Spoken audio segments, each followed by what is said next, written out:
organic encounter? Para sa akin, kapag-isip lang yan.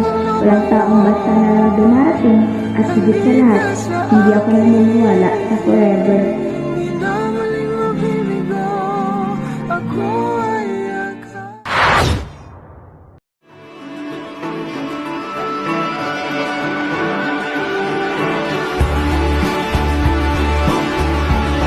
Naniniwala ba kayo sa organic encounter?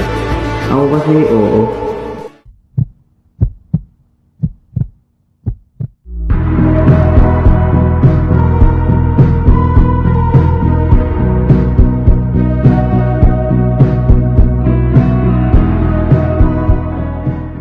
Ako nga pala si Sel, guro sa elementary school.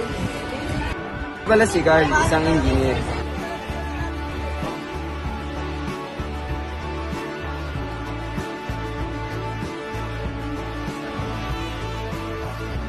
Masaya ako kapag kasama ko siya. Hindi ka makulit, love. Kapag kasama kita, gumagaan ang lahat. Tanggal pagod ko kapag kasama ko siya. Sa simpleng tawa, simpleng ngiti, napapatawa niya ako. Sa simpleng kulit, haplos, ako ay natutunaw. Sinasadyang mahulog mahibang, aasa na tayo sa huli. Sa tingin mo, kaya na natin?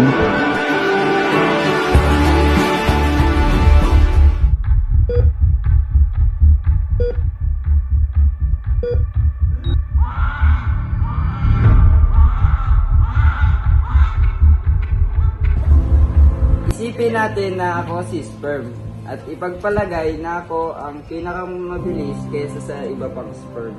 Ibig sabihin nun ay ako ang makakaisa ng egg cell para makabuo ng bagong buhay. Ipagpalagay na ako ang egg cell. Ako ay naghihintay lamang sa sperm para makabuo ng bagong buhay. After magsama nitong sperm at egg cell, ay magiging isang cellule na sila or ang tinatawag nating zygote. Ngayon ay lumaki na kami at naghahati ng selula sa isa, dalawa, tatlo, lima at marami pa. Ako ang isa sa mga triplets. Ito ang mga kapatid ko. Kaso mas lamang ang fitness ko sa kanila.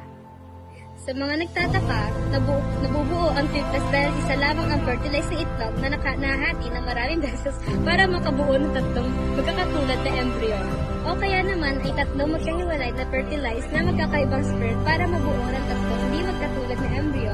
Minsan pa nga ay may kombinasyon pa ng dalawang paraan. Ay nako, pagpasensya na po si Tiwa. Kulang po sa nutrients ang naibigay ng aming mama.